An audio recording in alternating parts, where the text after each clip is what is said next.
This is Resonance 104.4 FM. Flippin' marvellous. How you doing? 'Tis I, Nick Hennegan, coming at you once more over the airwaves, digitally, on bohemianbritain.com and all your favourite podcast player places, I think.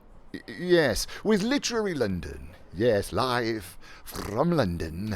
And in fact, very live from London, because it's been a lovely week here in London, England.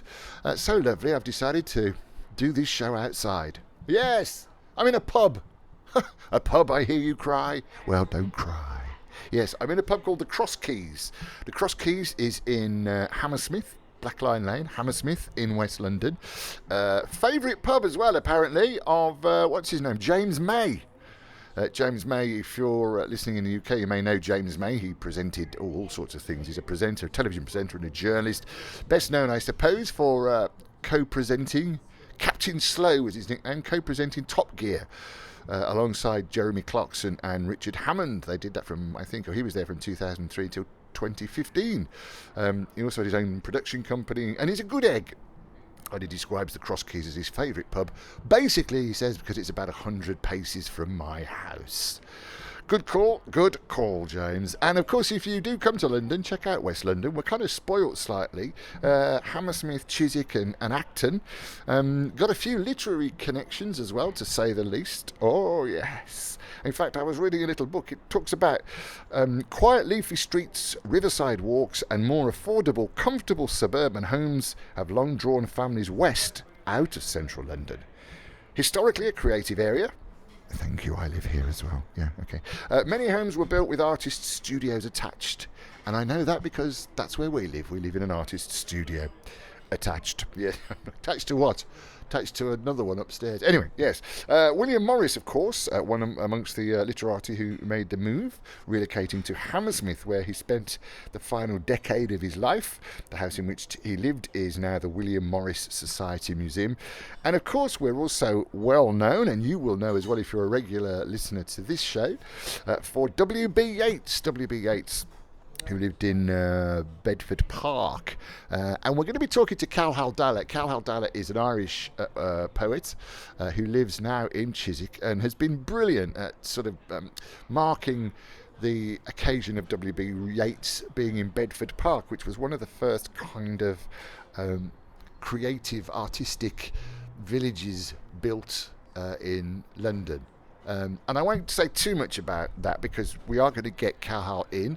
They've got another W.B. Yeats night coming up. And in fact, if you come out of the tube at Turnham Green, it's on the District line. Is it the Piccadilly line as well? Yes, I think it is after certain times. Yes, if you're coming to London, go to Turnham Green tube station, come out and turn right, and you'll see, keep walking round to the right, you'll see there's a church on your left-hand side. And in front of that, enwrought light, a sculpture. Celebrating the work of W.B. Yeats, and as Calhoun will no doubt tell us in the next few weeks, there is also now a W.B. Yeats trail that you can follow on a smartphone. So yeah, we've also got the Chiswick Book Festival here, which I think is happening in September again. I'm trying to finish my book. No, just so I can be in the Chiswick Book Festival. As you will know, again, if you look back through the archives, go to bohemianbritain.com or go to the londonliterarypubcrawl.com podcast page. I've covered the event for many years, but never been in it. Always the bridesmaid, never the bride. No, I'm not bitter. I'm not bitter. In fact, I've written 7 plays, 8 plays. Is it 8 plays? How many awards have I won? I don't know. Oh, no, it's because I'm in a pub. No, I've only had a half, honestly. Yeah, no. So the Chiswick Book Festival is on, and I do believe it was one of the national papers that described Chiswick as one of the most writerly places in England. And it may well be, of course. As I say, it's known for being a leafy area. And, of course, there's some good bookshops as well. Most notably, I would say, Foster's Books. And they've not sponsored this or anything. Because I live in Chiswick myself, and I've been up there, and it's a great little bookshop. They've got rare and second-hand books, and it's situated in a building that dates back to the 18th century. Yeah, Foster's Books, 183 Chiswick High Road, Chiswick W4. Go in there, say Nick sent you. They'll go, Nick who? They'll have no idea. But it is a great little bookshop. And even, I say, staring in through the window is kind of cool because it is a brilliant designed place. Right next door, virtually, to the George IV pub. But enough talk about pubs. Who else could you find if you come west? Well, you could find J.G. Ballard at 69 Barrowgate Road in Chiswick. Before he moved to Surrey, J.G. Ballard, of course the Oracle of Shepperton, as he was known, author of Crash and Empire of the Sun, of course, Empire of the Sun and Crash. He wrote short stories in a flat in Barrowgate Road in Chiswick in the 1950s. Patrick Hamilton, now there's a name for people who like London literature. At the outbreak of the First World War, Patrick Hamilton's family settled here in Chiswick, Burlington Gardens. Number 2 Burlington Gardens, if you want to know the precise location. Chiswick W4. The family settled here, as I say, at the outbreak of the First World War, and Patrick Hamilton began to write and publish. He lived at the house on and off for nearly 20 years. His rapid accumulation of success, of course, was followed by a near-fatal car accident in Earl's Court that brought upon a slow decline in health, aided, unfortunately, and I shouldn't really say that because I'm in a pub, no, I'm joking, by alcoholism. Yeah. Hamilton's plays, of course, turned films, include things that you might not know. The term gaslighting, that was from Patrick Hamilton. Gaslight was the play, turned into a film. Rope, of course. And then his novels have also been filmed and televised. Hangover Square and the rather brilliant 20,000 Streets Under the Sky. They drew direct inspiration from the streets he roamed in West London. They are, of course, considered iconic 20th century London novels. And yes, you can go check out where he used to live. Patrick Hamilton at 2 Burlington Gardens, Chiswick, W4. Who else? Oh, well, Iris Murdoch, the Dublin-born novelist. She only lived for a short time in Chiswick, but she set many of her novels in and around London, including A Severed Head, set in Kensington, The Time of the Angels, set in East London, A Word Child, the book A Word Child, was set in Bayswater, and The Green Knight, set in Hammersmith, just down the road from Chiswick. And Iris Murdoch was at 55 Barrowgate Road in Chiswick. And then Ian Forster, of course. He lived at Arlington Park Mansions, which is Sutton Lane, Turnham Green, W4. And 3 of Forster's greatest novels, A Room with a View, Howard's End, and A Passage to India, were already behind him when he took up residence in the leafy neighbourhood of West London in 1939. Some thought Forster's move from Bloomsbury, of course, which is in central London, to Chiswick was to leave the bustle of central London. Others believed it was so the writer could be closer to his long-term partner, Bob Buckingham. No matter the reason, Forster felt his new home had a, quote, lovely view over Turnham Green, and he kept a flat here until he passed away, excuse me, in 1970. That's Ian Forster, and I should have turned my email off, sorry about that. Ian Forster, yeah. As you can see, a very kind of literary area. And then perhaps this is one of the more exciting writers for me, because Anthony Burgess lived at 24 Glebe Street in Chiswick. And it was while he was living here with his alcohol-ailed wife that A Clockwork Orange author Anthony Burgess carried on an affair with an Italian translator, resulting in the birth of a child. 4 months after his wife passed away, Anthony Burgess married the translator and quietly acknowledged the child as his own. Yes, so Anthony Burgess at 24 Glebe Street, Chiswick W4, and I gotta play this before we get on to Walt Whitman, by the way, because there's an anniversary we're celebrating with Walt Whitman, the American writer. But did you see the film Clockwork Orange? Another London connection to the film is that it was actually filmed mainly in southeast London, Thamesmead in particular, another place I lived for a while, which was a 1960s council estate, and it kind of didn't need much set dressing. Bits of it looked a bit grim, bits of it were lovely, and I actually had a great time there. I did my first radio show there, Radio Thamesmead it was called, RTM, back in, when would that have been? Hey, I'm just asking me memory. Memory, when would that have been? What, you're not sure? Yeah, I think it would have been in the late 70s, mid-70s even. I'll have to work out how old I am when I can remember that as well. But yeah, what a great film. And of course, the idea behind A Clockwork Orange was a bunch of very violent youths that assaulted Anthony Burgess, or at least people in the Duke of York pub where Anthony Burgess and his wife were drinking.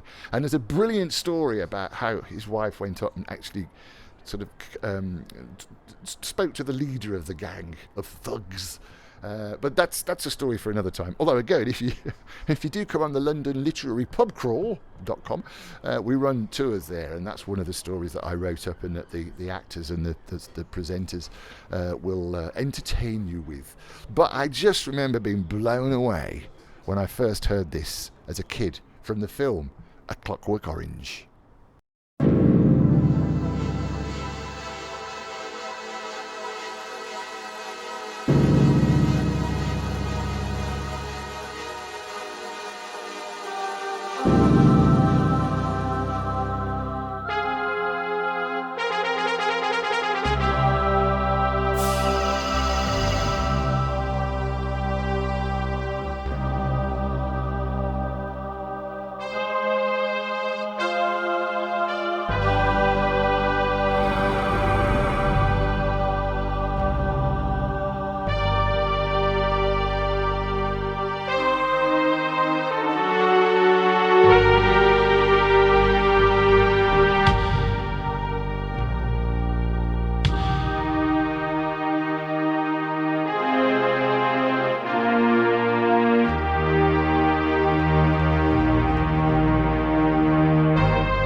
Oh, what about that?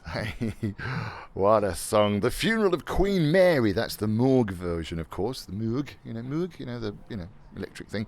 From A Clockwork Orange, the film, directed, of course, by Stanley Kubrick and written by Anthony Burgess. And we're celebrating the fact that not only was he inspired to write that through being in a pub, the Duke of York, in central London, by the way, in Fitzrovia, but he also lived at 24 Glebe Street in Chiswick in W4. And as I say, it's kind of cool for me because I live in Chiswick, and we're actually in Chiswick almost. We're actually in Hammersmith because this is Resonance 104.4 FM. Flipping marvellous. This is Literary London. I'm Nick Hennegan, and we're delving into the kind of literary area where I'm sitting at the moment. I'm in the Cross Keys pub. Cross Keys Public House on Blackline Lane in Hammersmith. It's a kind of a lovely little pub. Well, it's not that little actually, is it? It was a barn at the back. If you can hear some noise, by the way, I think they've got a card school going in there, a legal one, by the way. It's not Soho. Yes, Mick's the gaffer that runs it now, and it's James May's favourite pub because it's just 100 steps from his house, from where he lives. And we're celebrating one or two literary anniversaries. So that was, as I say, Anthony Burgess from A Clockwork Orange.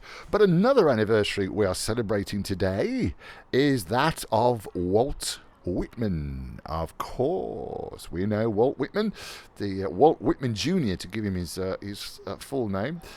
He was born on the 31st of May in 1819. He also passed away March 26, 1892. And he was born in Huntington, Long Island, lived in Brooklyn as a child, and through most of his career. He was, of course, around during the American Civil War. And he's perhaps considered to be one of the most influential poets. Because he went to Washington DC during the American Civil War, and he actually worked in hospitals caring for the wounded. It's another great tradition of writers, isn't it, who tend to get involved, like ambulance drivers. Who was that? Anthony Burgess. Anyway, and a few of the American drivers.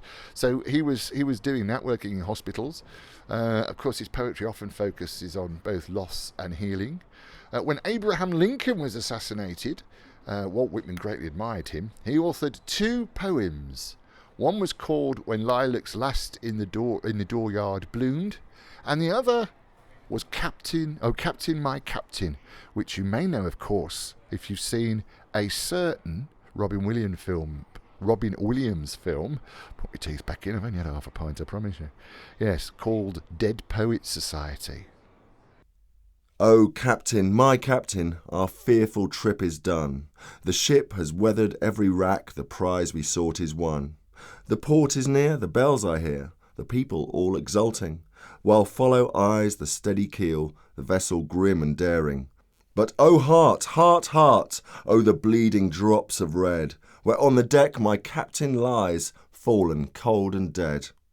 Oh Captain, my Captain, rise up and hear the bells. Rise up, for you the flag is flung, for you the bugle trills. For you bouquets and ribboned wreaths, for you the shores are crowding. For you they call, the swaying mass, their eager faces turning. Here, Captain, dear father, this arm beneath your head, it is some dream that on the deck you've fallen cold and dead. My captain does not answer.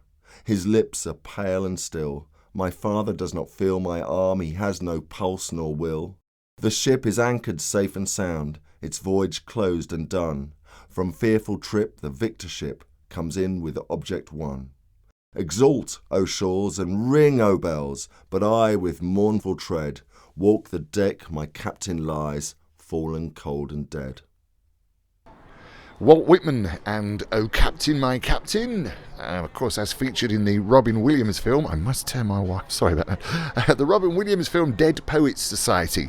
So we are celebrating the fact that Walt Whitman was born on the 31st of May 1819 in West Hills, the town of Hurlington in Long Island. He was the second of 9 children of Quaker parents. He was immediately nicknamed Walt to distinguish him from his father, whose name was Walter. Yes. Walter Whitman Sr.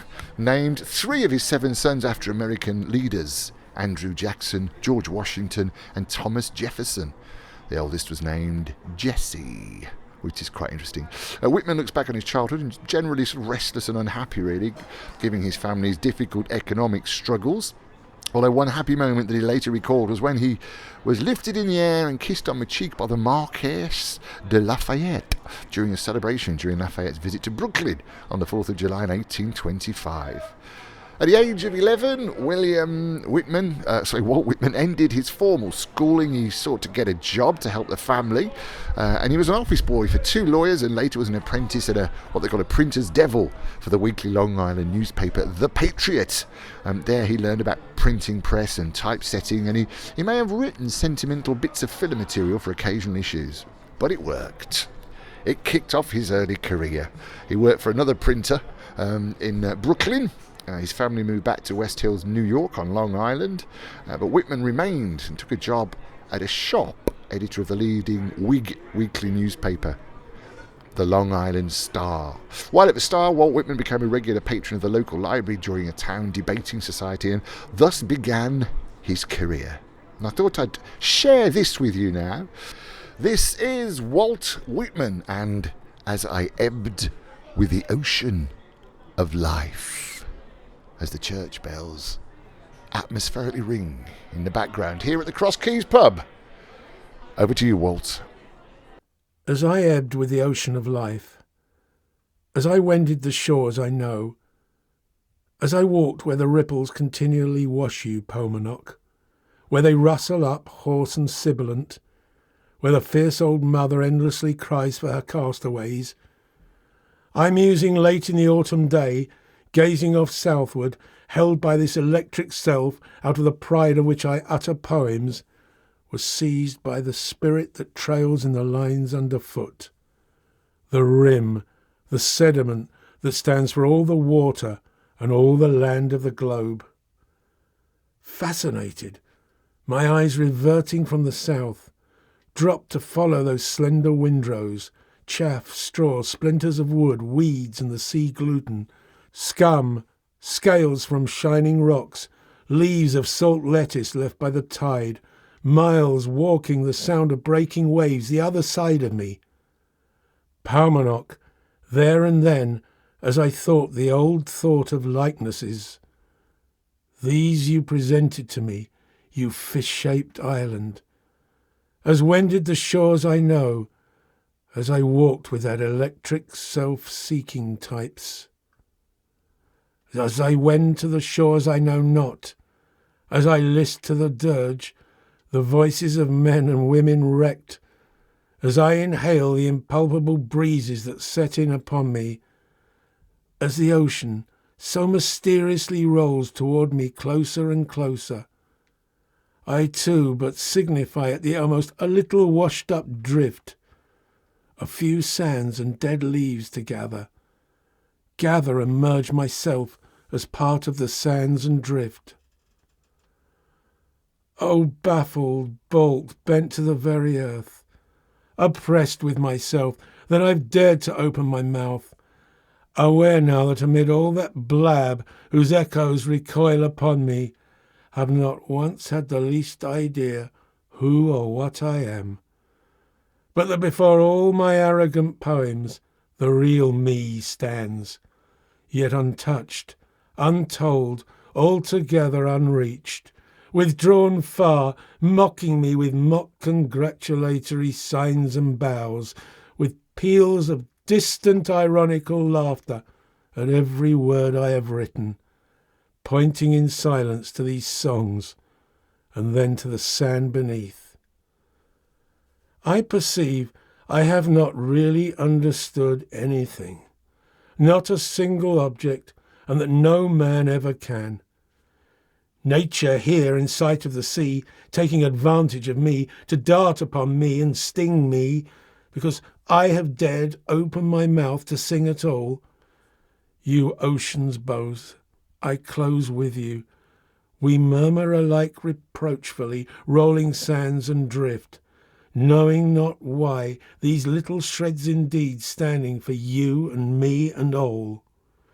You friable shore with trails of debris, you fish-shaped island, I take what is underfoot. What is yours is mine, my father. I too, Paumanok, I too have bubbled up, floated the measureless float, and been washed on your shores. I too am but a trail of drift and debris. I too leave little wrecks upon you, you fish-shaped island. I throw myself upon your breast, my father. I cling to you so that you cannot unloose me. I hold you so firm till you answer me something. Kiss me, my father. Touch me with your lips as I touch those I love. Breathe to me while I hold you close, the secret of the murmuring I envy. Ebb, ocean of life, the flow will return. Cease not your moaning, you fierce old mother. Endlessly cry for your castaways, but fear not, deny not me. Rustle not up so hoarse and angry against my feet as I touch you or gather from you. I mean tenderly by you and all. I gather for myself and for this phantom looking down where we lead and following me in mine, loose windrows, little corpses, froth, snowy white and bubbles. See from my dead lips the ooze exuding at last. See the prismatic colours glistening and rolling, tufts of straw, sands, fragments, buoyed hither from many moods, one contradicting another. From the storm, the long calm, the darkness, the swell, musing, pondering, a breath, a briny tear, a dab of liquid or soil. Up just as much out of fathomless workings, fermented and thrown. A limp blossom or two, torn, just as much over waves floating, drifted at random, just as much for us that sobbing dirge of nature, just as much whence we come that blare of the cloud trumpets. We, capricious, brought hither, we know not whence, spread out before you, you up there walking or sitting. Whoever you are, we two lie in drifts at your feet. As I Ebbed with the Ocean of Life by the rather brilliant Walt Whitman, the American poet, born 31st of May, 1819. He finally passed away the 26th of March in 1892. He had a stroke. He suffered a stroke towards the end of his life, and he moved to Camden, New Jersey, where his health further declined. He passed away at the age of 72, but his funeral was a public event, and there is still a Walt Whitman bridge, which I think goes from, I think it's around the Philadelphia area. But yeah, what a brilliant character and a brilliant writer. And that's about all we've got time for, apart from to say thank you very much to the the Cross Keys Public House, which is in Black Lion Lane in Hammersmith, W6, I think it's W6, which is where I am at the moment. It's such a glorious evening. I'm recording this show. It's such a glorious evening in London. We've had some almost summer-like weather. Shh, careful. Don't tell Kath from California. Kath from California emails almost every week to say she's listening on the beach. Apparently it's always sunny in California. And it's obviously, it rains very little in London. I'm sure you're aware of that wherever you are in the world. So thank you very much for your company. If you'd like to get in touch, then please do. If you're organising anything, if you've written a book, you've got a poem or anything, just get in touch. I'm here. We've actually got two ways of getting in touch now. I've got a new email address, which is Nick, N-I-C-K, at bohemianbritain.com. Nick at bohemianbritain.com, or the old email still works as well, which is radio at mavericktheatre.co.uk. Radio at mavericktheatre.co.uk. I don't know why I'm rolling my R's. I've only had a pint, really, honestly, it's true. I'll put that right in a minute. But yes, no, it'd be great to hear from you if you're organising anything, if you've written a book, and of course we can also do interviews. And this show and other shows will be on YouTube, on bohemianbritain.com, on the Resonance FM iPlayer as well, and on iTunes. We're all over the place. But do get involved. I always love hearing from you. And of course, if you've got any special requests, any particular poems or works of the written art that you'd like to hear, then let me know as well. I think you've had your orders. So we're going to be talking more about W.B. Yeats. We've also got one or two popular authors. There's a chap who was in Pirates of the Caribbean has written a brilliant book. His name's Kevin McNally. I was going to tease you and not tell you who he was, but anyway, Kevin McNally. And I'm going to be talking to him as well about being an actor, working in Hollywood, but mainly writing a sci-fi book. It's a fantastic read. That and more will follow soon. But thank you very much for your company. I'm Nick Hennegan. This is Literary London on Resonance 104.4 FM.